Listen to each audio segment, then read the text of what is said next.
안녕하세요. 저는 서울에 살고 있는 57세 여성입니다. 제게 아주 특별한 친구가 한 명 있어서 이렇게 사연글을 적어봅니다. 같은 동네에서 태어나서 어릴 때부터 같이 지내던 친구였는데요. 25년이 넘게 지났지만 그녀를 제 머릿속에서 지울 수 없는 이유는 친해서가 아닙니다. 지금 그녀의 얼굴을 떠올려도 이가 갈릴 정도로 앙숙지간이기 때문이죠. 그 친구 때문에 저뿐만 아니라 제 딸까지 모진 고생을 해야만 했습니다. 왜 그 친구가 저를 괴롭힌 이유는 어이없게도 제게 열등감을 느꼈기 때문입니다. 그녀가 가졌던 열등감은 시간이 지나면서 도가 지나쳐서 넘어서는 안 되는 선을 넘고 말았습니다. 그리고 생각지도 못한 처참한 결과를 불러왔죠. 저는 강원도의 산골 마을에서 가난한 농부의 딸로 태어났습니다.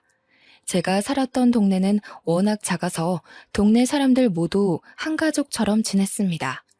김장철이 되면 다 같이 모여서 김장을 했고, 누군가 세상을 떠나서 상을 당하면 모두들 자기 일처럼 돈을 내서 장례를 치르기도 했습니다. 아이들도 마찬가지였어요. 또래가 몇 명 되지 않아서 저희들은 친형제처럼 지냈습니다. 아무 집에나 가도 밥을 줬고, 학교를 다니면서부터는 같이 숙제를 하다가 밤이 늦으면 스스럼 없이 친구의 집에서 자기도 했어요. 하지만 딱 한 집만이 그렇게 지내지 않았습니다. 순자와 저는 동갑이었는데 저처럼 평판이 좋지는 않았습니다. 그 집은 동네 사람들 사이에서 원성이 자자했거든요. 축협이 고위 간부였던 순자의 아버지는 알부자로 소문이 나 있었습니다. 원래 시골 마을에서는 농협이나 축협 간부가 군수 이상으로 대접받았지만 그렇다고 엄청난 돈을 받는 것도 아니었습니다. 하지만 순자 아버지는 아주 넓은 밭과 산을 가지고 있었습니다. 순자 아버지가 돈을 모은 비결은 바로 은밀하게 받은 뒷돈이었습니다. 대출이나 융자가 필요한 사람들에게 알신을 해주고 대출금의 일부분을 챙겨갔거든요. 그리고 윗선에도 상납을 하면서 입막음을 했습니다. 게다가 권력이 있는 사람한테는 비굴하게 손바닥을 비볐고 자기보다 아래인 약한 자에게는 거들먹거리는 위선적인 인간이었습니다. 순잔의 엄마는 동네 사람들을 대상으로 사채까지 돌리고 있었죠. 저희 동네뿐만 아니라 근처 이웃 동네에도 엄청나게 높은 이자를 받는다는 소문이 파다했을 정도입니다. 평상시에는 모두들 순자네를 손가락질했지만 정작 돈이 급할 때는 별 수 없이 순자 엄마를 찾아갔습니다. 저희 동네에는 신용 문제가 있는 사람이 꽤 있었거든요.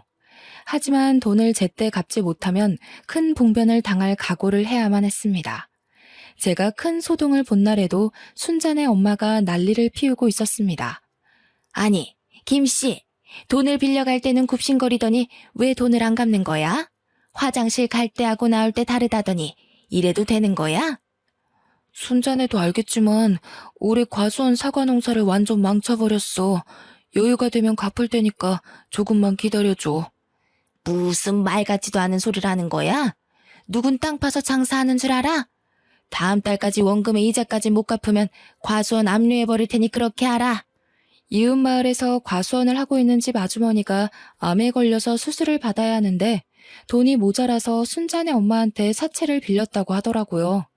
그런데 한 번으로 끝날 줄 알았던 수술이 2번을 더 받아야 했고 항암 기간도 계속 연장되어서 돈이 계속 부족했다고 합니다. 그래서 순자 엄마에게 여러 차례 돈을 빌렸는데 1년 만에 이자가 눈덩이처럼 불어나서 감당하기 힘들어졌다고 해요.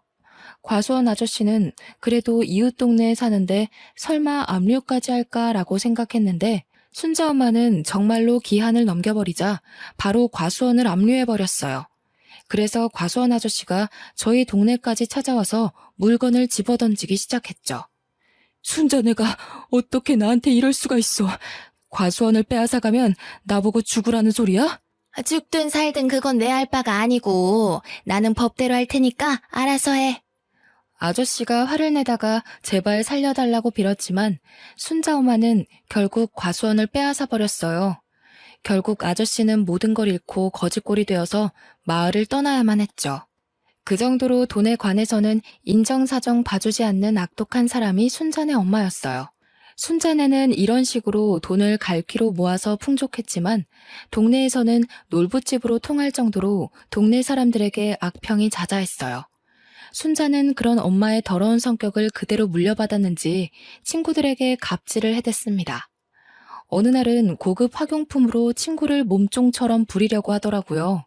야, 너희들 이리 와봐. 이 크레파스 보여? 엄청 좋아 보이지? 이거 미국에서 사온 거야. 내일부터 일주일 동안 내 가방 들어주는 사람은 이 크레파스 줄게. 순자는 친구들에게 자기가 가진 고급 학용품으로 친구들을 꼬셨습니다. 저희들은 순자를 피했지만 귀한 과자나 장난감의 유혹은 거부하기 힘들었어요. 몇몇 친구들은 순자가 주는 물건을 가지려고 몸종 노릇을 자청했는데 저는 순자가 아무리 좋은 물건으로 유혹해도 넘어가지 않았어요. 그래서인지 순자가 유독 저만 보면 몸종 제안을 하더라고요. 경미야, 내 가방 들어주면 1,000원 줄게. 오늘 가방은 하나도 안 무거워. 한번 들어봐. 야, 내가 그까지 돈 때문에 네 몸쪽 노릇까지 할 것 같니? 10,000원을 줘도 안 해. 집이 부자라고 사람 우습게 보지 마. 저는 코웃음을 치면서 순자의 요구를 거절해버렸더니 순자의 얼굴이 벌겋게 달아올랐어요. 그 길로 다른 친구들도 저를 따라 순자를 무시하기 시작했습니다. 안 그래도 인기 없는 순자가 왕따를 당한 데에는 이유가 다 있었습니다. 순자가 잘난 척하고 친구들을 무시하는 데다가 정말 못생겼거든요. 눈이 작고 못생겨서 단추구멍이라는 별명을 가지고 있었습니다. 거기에 더해서 들창코에 주걱턱까지 가지고 있어서 여자인 제가 봐도 정말이지 못생긴 애였어요. 하지만 저는 어릴 때부터 예쁘다는 소리를 수없이 들으면서 자랐습니다. 초등학교 고학년이 되자 이목구비가 더 또렷해졌고 미스 코리아감이란 말까지 듣게 되었죠.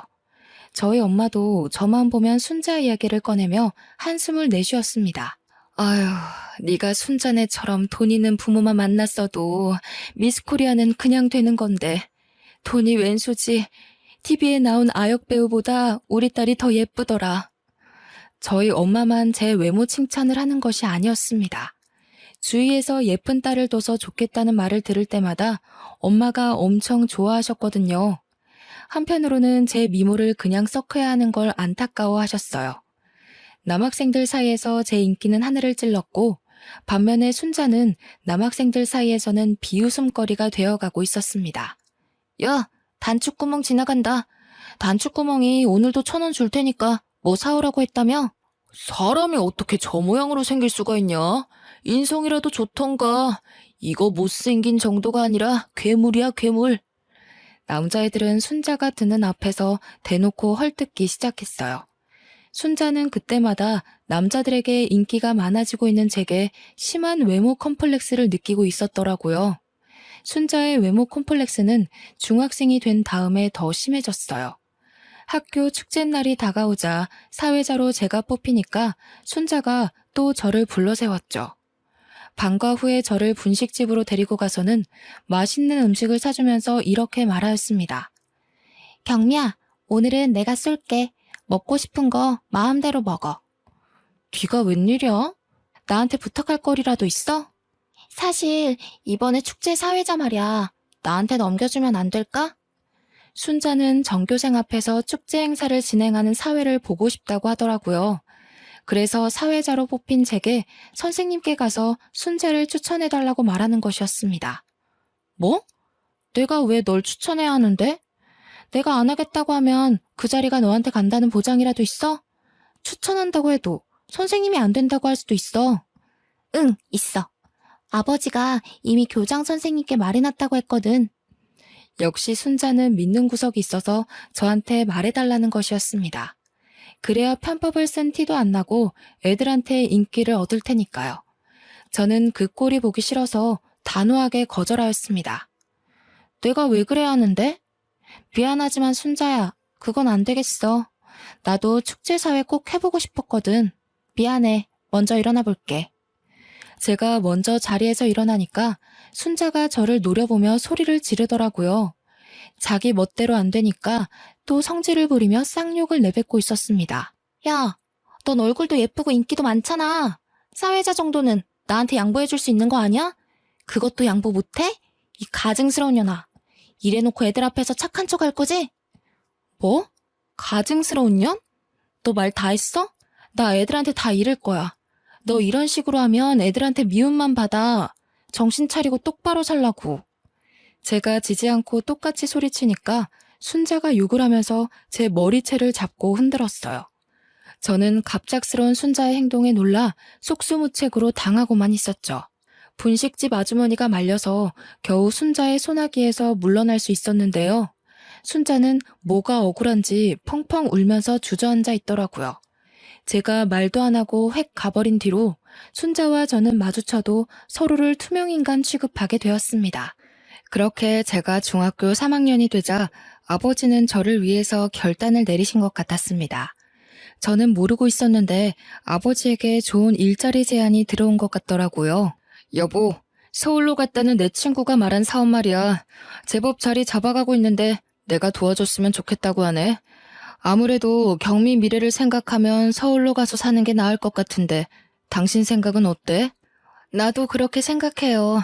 태풍 오고 난리라서 요즘 짓는 농사마다 엉망인데 나도 이제 지쳤어요. 당신이 먼저 가서 자리 잡으면 우리가 올라가서 사는 게 좋을 것 같아요. 그래, 우선 부딪혀 보는 거지. 여기서 이대로 살다가는 경미도 우리처럼 살게 될 거야. 우리 경미만큼은 좋은 대학에 보내야지. 아버지께서 진짜로 서울로 가셔서 친구가 하고 있다는 주말 농장 사업에 뛰어들었어요. 사업이 생각보다 잘 되어서 엄마와 저는 가진 재산을 전부 처분해서 서울로 올라가게 되었어요. 처음에는 단칸 월세방에서 시작해서 엄청난 고생을 한 끝에 5년 만에 겨우 전셋집을 마련하고 자리를 잡게 되었죠. 저도 가만히 있을 수 없어서 고등학교를 다니는 내내 편의점 알바를 하면서 대학 등록금을 모으고 있었습니다. 편의점 손님 중에 자주 오던 단골 손님이 한 분 계셨는데 저를 유심히 쳐다보는 게 느껴지더라고요. 어느 날은 저에게 삐까뻔쩍한 명함을 주시길래 깜짝 놀랐습니다. 내가 전부터 지켜봤는데 키도 크고 늘씬해서 딱 우리 교복 모델하면 좋을 것 같더라고. 혹시 간단하게 사진 몇 장만 찍어볼 생각 없어? 뜻밖의 제안이라 뭐라고 대답을 못하고 있었는데 사장님께서 생각해보고 연락을 하라고 하시더군요. 혹시 사기는 아닐까 하는 생각이 들어서 무시하려고 했지만 그놈의 돈이 문제였습니다. 급식비를 못 낼 것 같은 상황이 찾아오자 사장님의 스튜디오를 찾아가게 되었죠. 그래서 교복 모델로 데뷔를 하게 되었는데 나중에는 방송 광고도 찍게 되었고 돈도 제법 벌게 되었습니다. 사장님도 저를 좋게 보고 저한테 이것저것 많이 제안을 해주셨죠. 경미야, 전문적으로 배우 해볼 생각 없어?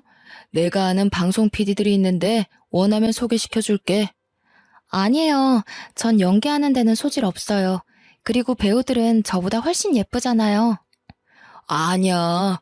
이번에 데뷔한 배우 보니까 너보다 못생겼더라. 네가 더 예쁘고 끼도 많으니까 단역부터 시작해봐. 사장님은 배우를 해볼 생각이 없냐고 끈질기게 물어봤지만 저는 거절했어요. 잡지나 광고 모델을 하는 것과는 배우는 근본적으로 다른 일인 것 같아서 부담이 됐거든요. 남다른 외모 덕분에 대학 등록금을 어렵지 않게 마련한 저는 부모님의 도움을 받지 않고 원하던 대학에 들어가게 되었습니다.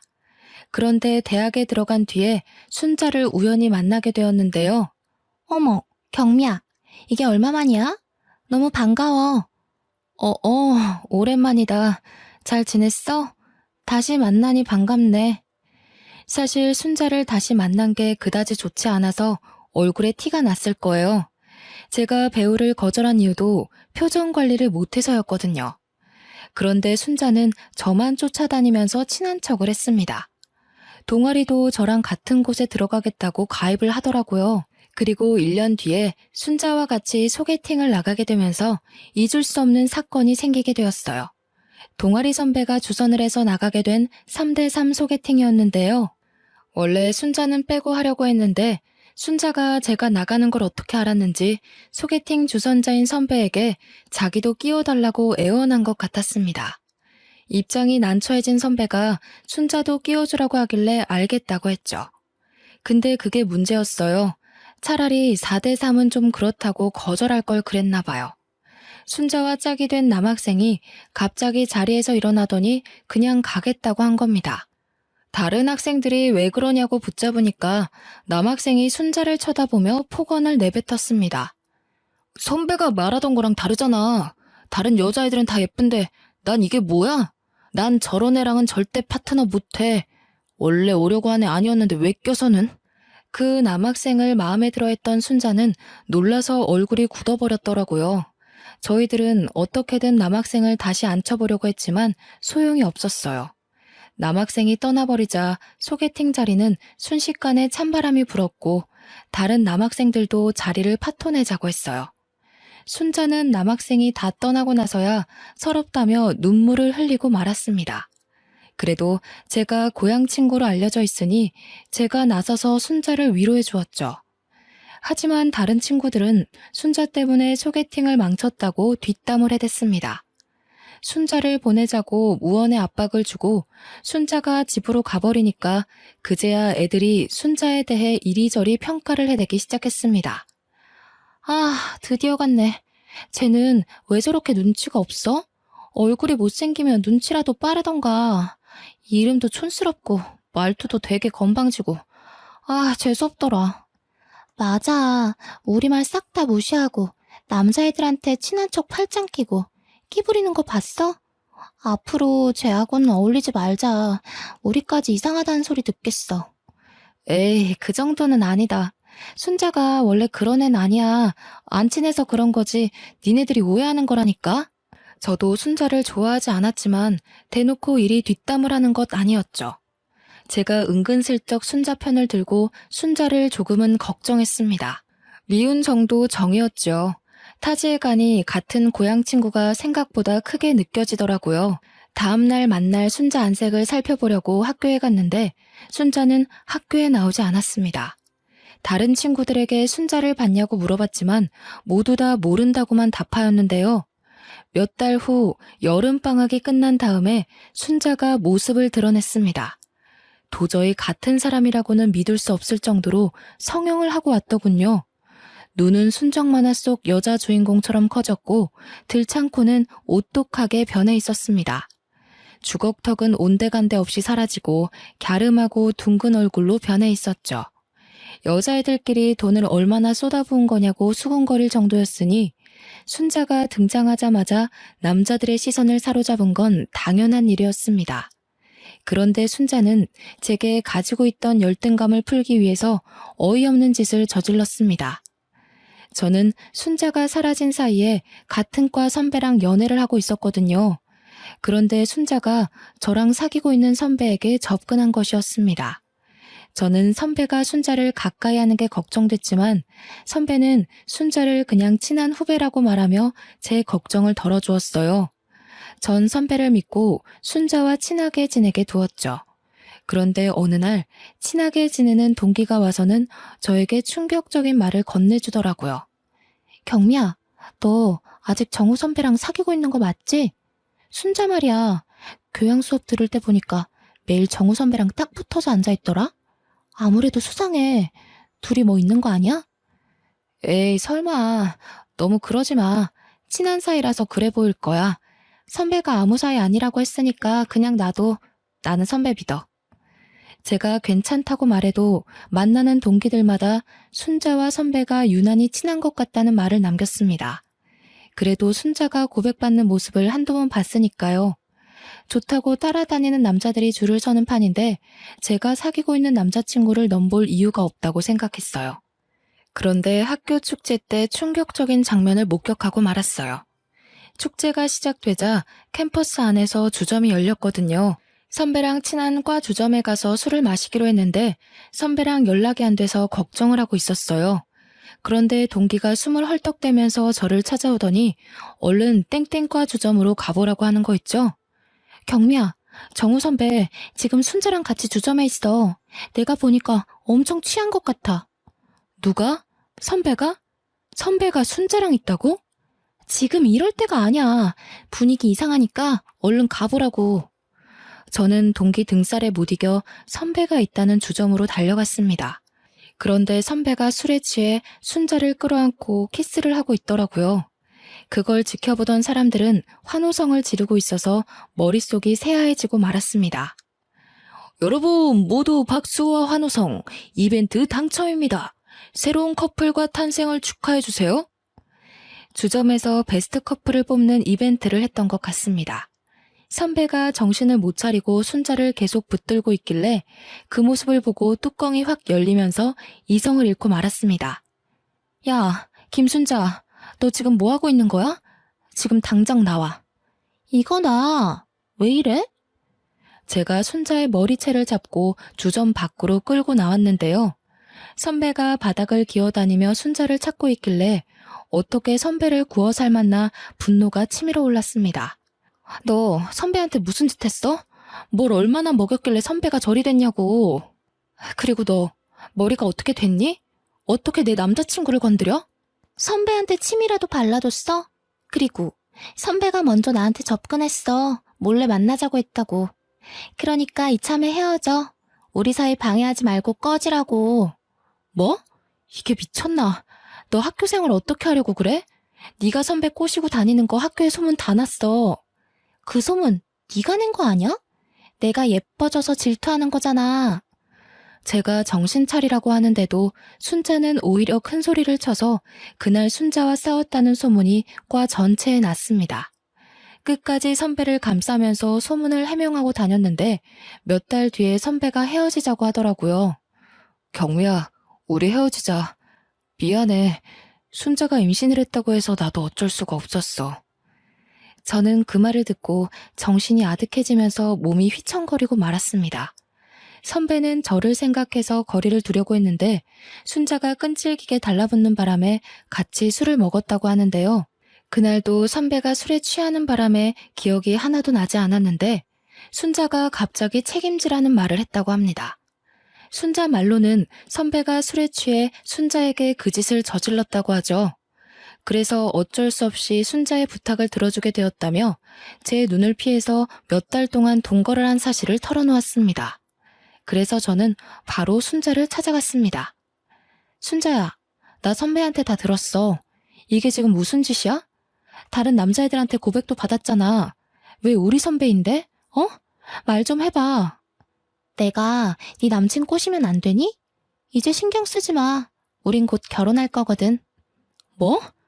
인연이 진짜 미쳐도 더럽게 미쳤나. 내가 너 결혼하게 그냥 둘 줄 알아? 순자가 뻔뻔하게 나오자 저도 모르게 화가 나서 순자의 머리채를 잡고 흔들다가 밀쳐버렸습니다. 넘어진 순자는 앙칼진 표정으로 저를 노려보면서 일어나려다가 배를 움켜쥐면서 다시 쓰러지고 말았습니다. 순자 다리 쪽을 살펴보니 하혈을 하고 있더라고요. 깜짝 놀란 저는 구급차를 불러서 순자를 병원으로 옮겼습니다. 진찰을 한 의사는 다행히 태아는 무사하다고 했는데요. 덕분에 저희 부모님도 순자의 임신을 알게 되었죠. 응급실까지 찾아와서는 저를 이렇게 위로하셨습니다. 순자가 진짜 뺏었다는 증거도 없고 어쩌겠니? 결혼한 남편도 아니고. 포기해라. 그냥 똥 밟았다고 생각하고 울지 마, 우리 아가. 다른 사람이 바람피는 것 같다고 말하더라도 믿고 기다릴 정도로 사랑하던 사람이었습니다. 그때까지는 눈물만 나오고 분했는데 선배가 진짜로 순자의 병문안을 오고 지극정성 병간호를 하는 모습을 보고 정신적인 충격을 받았습니다.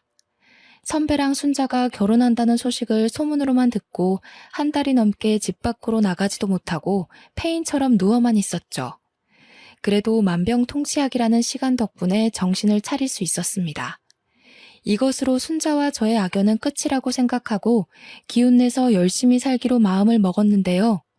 선배를 만나지 않기 위해 한 학기만 휴학을 하고 다시 복학해 쭉 학교를 다니다가 졸업을 하고 직장을 다니게 되었습니다. 직장 생활을 하면서 은이라는 친한 여직원과 친하게 지내고 있었죠. 은희의 사촌 오빠는 잠실 야구장 근처에서 피자 가게를 하고 있었습니다. 프로야구 경기가 있어서 바쁜 날이면 은희에게 알바를 해달라고 부탁을 하곤 했는데요. 그때마다 은희가 꼭 저를 불러서 피자 가게 일을 같이 했습니다. 그러다 은희의 사촌 오빠랑 친해져서 프로야구 시즌 중에는 주말마다 가게로 가서 일손을 도와주었습니다. 일손을 도와줘서 고맙다며 밥이랑 술을 얻어먹다 보니 그냥 친한 사이가 아니라 남녀 관계로 변해가기 시작했습니다. 그런데 은희가 자기 사촌 오빠랑 가까워지는 걸 걱정스러워 하더라고요. 경미야, 솔직히 말해봐. 우리 오빠랑 사귀지? 아니, 그건 아닌데 솔직히 말하면 남자처럼 느껴지긴 해. 너한테는 말 못했는데 너 몰래 만난 적이 몇 번 있었거든. 은희는 제가 자기 오빠를 좋아하고 있다는 걸 알자 뜻밖의 말을 꺼내놓았습니다. 나도 둘이 몰래 만나고 있는 거 알고 있었어. 그래서 너도 이제는 알아야 할 것 같아서 말하는데. 뭘 말하려고 이렇게 뜸을 들여? 설마 사촌 오빠한테 여친이라도 있는 거야? 우리 오빠가 참 좋은 사람이긴 한데 사실 결혼한 적이 있어서 좀 그래. 차라리 여친이 있다는 말이 더 나을 뻔했습니다. 총각인 줄 알았는데 결혼을 한 적 있었다니. 남편은 그 사실을 숨기고 저를 쭉 만나왔던 것이었습니다. 은희가 하는 말을 들어보니 사촌 오빠가 결혼하고 아내가 갑자기 심장 발작으로 세상을 떠났다고 하는데요. 다행히 딸린애는 없어서 다행이었습니다. 남편을 너무 좋아해서 그랬던 걸까요? 바람펴서 이혼당했거나 성격이 이상해서 이혼당한 것이 아니라서 다행이라는 생각이 먼저 들더군요. 그러니까 잘 생각하고 결정해. 오빠한테는 내가 말했다고 하지 말고 너한테 말 안 하면 안 될 것 같아서 말하는 거야. 그것 말고는 우리 오빠 진짜 좋은 남자야. 저는 은희에게 생각해보겠다고 말하고 하루 종일 고민해보았습니다. 하지만 아내가 갑자기 세상을 떠서 솔로가 된 것이고 애도 없으니 괜찮을 거라는 생각만 들었죠. 그래서 남편에게 연락해보니 남편이 은희에게 모든 걸 전해들은 모양이었습니다. 저한테 미리 말 못해서 미안하다고 하더군요. 은희한테 들었지? 내가 직접 말해야 하는데 계속 미뤄서 미안해. 막상 말하려고 하니까 입이 안 떨어져서. 그래서 너한테 좋아한다는 말도 못하고 있었어. 이젠 너랑 진지하게 만나보고 싶은데 어떻게 안 될까? 남편은 용기를 내서 제게 결혼을 전제로 만나보자고 했고 저는 이미 마음의 결정을 한 상태여서 기쁘게 받아들였습니다. 결혼 후에 저희 부부는 피자 가게를 운영하면서 딸을 낳고 남부럽지 않게 행복하게 살고 있었어요. 가게를 하면서 바쁘게 사는 사이에 딸이 고등학생이 되었고 그때부터 제게 고민이 하나 생겼죠. 딸은 저를 하나도 닮지 않아서 엄마인 제가 봐도 아주 못생겼습니다. 게다가 고등학생이 되면서 살이 조금씩 불어나더니 20살을 넘기자 몸무게 숫자가 세 자리를 찍어버린 겁니다. 다이어트란 다이어트는 전부 해봤지만 소용없었어요. 단식 프로그램이나 살을 빼준다는 각종 프로그램에 참가했지만 그때뿐이었고 요요 현상으로 살이 더 찌는 상황이 찾아왔습니다. 저는 당연히 제 딸이니까 항상 사랑으로 보듬어주고 예쁘게 말하려고 노력했는데요. 그런데 순자가 제 딸을 볼 때마다 못생기고 뚱뚱하다며 비웃었어요. 고향 친구들을 만나려고 제가 예전에 살았던 시골로 내려갔을 때였어요. 친구들이 저를 만나자마자 몇 년 전에 순자가 고향 마을로 귀농을 했다고 말해주더라고요. 남편이 하던 사업이 망할 징조를 보이자 그냥 고향으로 돌아가서 친정 부모님이 가지고 있는 땅에 농사를 지으면서 살기로 했다는 겁니다. 그래서 한 번씩 고향에 내려가면 싫어도 순자와 다시 마주치게 되었죠. 이제 순자를 더 이상 마주칠 일은 없을 거라고 생각했는데 세상 일이란 게 마음대로 되는 게 없더군요. 그렇지만 순자를 피하려고 고향 친구들과의 인연을 끊을 수 없었어요. 고향 친구 어머니가 돌아가셔서 급하게 장례식장을 방문했는데 순자가 그 자리에서조차 저를 씹어댔어요. 딸은 엄마를 닮는다는데 네 딸은 왜 아직도 그 모양이니? 웬만하면 나처럼 성형 좀 시켜줘라. 넌 딸하고 같이 다니면서 부끄럽지도 않니? 우리 딸이 뭐 어때서? 나이 먹어갈수록 예뻐지기만 하구만. 왜 너는 나 볼 때마다 못 잡아먹어서 안달이니? 예뻐지긴 개뿔. 우연히 네 SNS 들어가 봤는데 너네 딸은 점점 못생겨지더라. 네가 낳은 딸이 맞기는 하는 거니? 저는 화가 났지만 상종하기 싫어서 무시해버렸는데요. 다른 자리도 아니고 친구 엄마 장례식 날인데 소란을 피우고 싶지 않았습니다. 그러다 며칠이 흐르고 순자가 웬일로 환갑잔치를 다 초대했더라고요. 저희 딸을 꼭 데리고 오라고 하길래 저도 생각이 있어서 딸을 데리고 고향으로 내려갔죠. 순자가 딸아이에게 모진 말을 할 걸 예상하고 간 것인데 생각보다 심한 말로 저와 딸의 마음에 염장을 질러댔습니다. 사회자가 환갑잔치 진행을 하고 있는데 순자가 갑자기 나서서 큰 소리로 떠들기 시작했거든요. 야, 실제로 보니까 네 딸 몸집이 푸짐해서 시집도 못 가겠다. 저런 딸은 도대체 어디다 쓰나 했는데 오늘 고사 지낼 때 돼지머리 대신 쓰면 되겠네. 돼지머리보다 네 딸 머리가 더 크니까 어여가서 상머리에 앉아라. 순자가 제 딸을 붙잡고 상이 있는 쪽으로 데려가니까 더 이상 참을 수 없더군요. 그래서 환갑잔치를 진행하고 있는 단상으로 올라가 진행자가 들고 있던 마이크를 빼앗았습니다. 뭐? 내 딸 머리가 더 크다고? 감히 남의 집 귀한 딸을 돼지머리에 비유해? 인연이 뚫린 입이라고 나오면 다 말인 줄 아나? 전부터 시비 거는 거 참았는데 너 죽고 나 죽자. 어디 한판 해보자고. 내가 뭐 틀린 말 했어? 네 딸이 뚱뚱한 게 내 탓이야? 네 딸이 못생긴 게 내 탓이냐고. 남의 딸 데려와 놓고 네 딸이라고 우기는 네가 잘못한 거지. 너 정신 나갔어? 내 딸이야. 내 딸이라고. 누가 남의 딸이래? 눈깔이 어디 잘못 달린 거 아니니?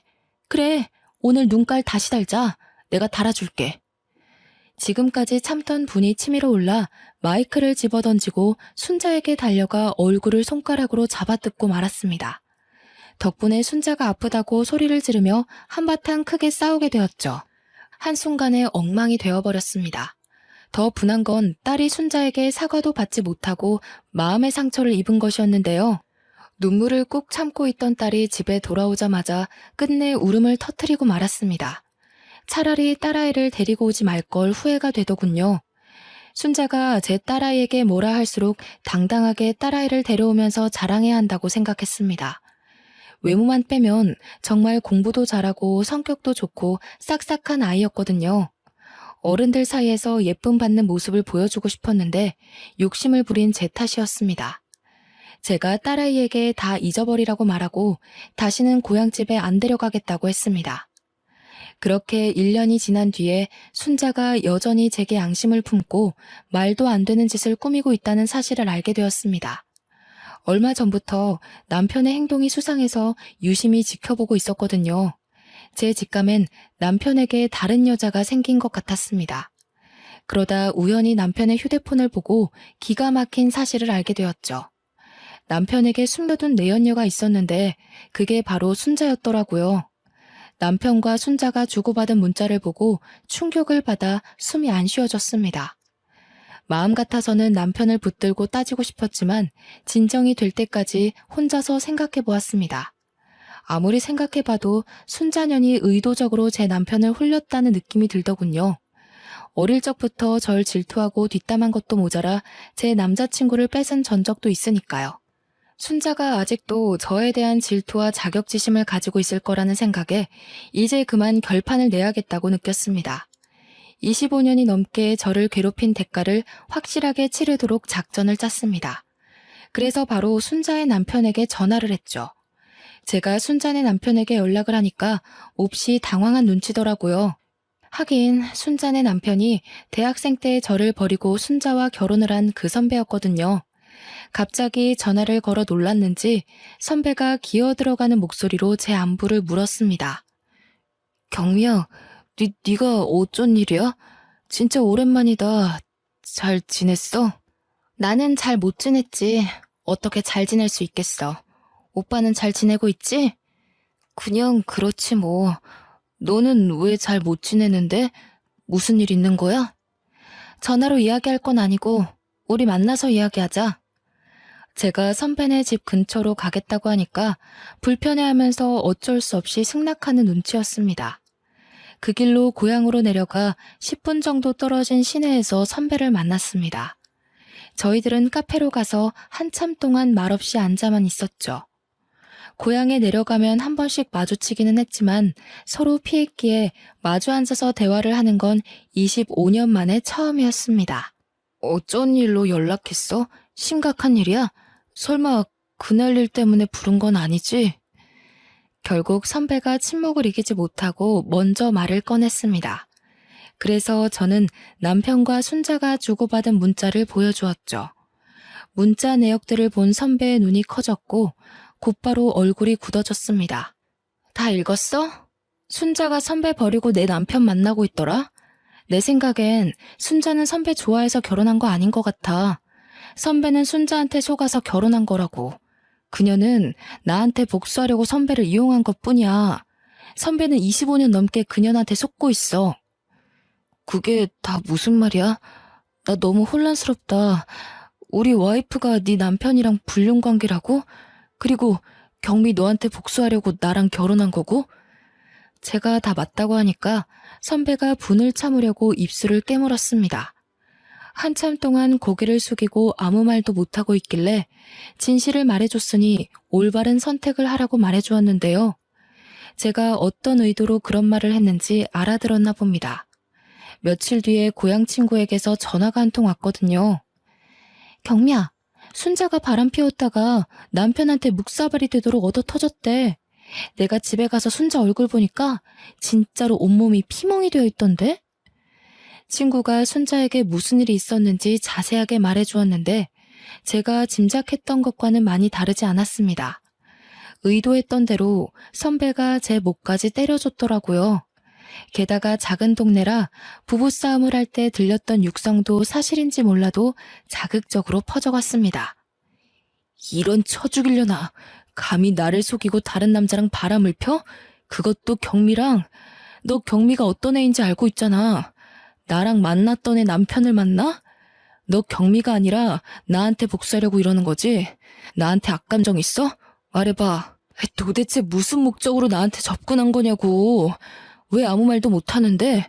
어떻게 지금까지 나를 속일 수가 있었냐고, 이 나쁜 년아. 순자는 겁에 질려 아무 말도 못한 것 같다고 하던데요. 동네 어르신들은 순자가 불쌍하다고 동정하기도 했지만 처음부터 저에 대한 질투심으로 선배를 유혹해서 여러 번 잠자리를 했다는 사실이 들통나 동네 어르신들에게조차 미움을 받고 있었습니다. 게다가 선배와 잠자리를 할 때 피임을 소홀히 하며 일부러 임신까지 했고 그걸 빌미로 결혼을 요구했다고 하더라고요. 그런데 저에 대한 복수를 하고 나니 당연히 선배에 대한 애정은 식어버렸고 결혼 초부터 다른 남자와 내연 관계를 맺고 있었던 겁니다.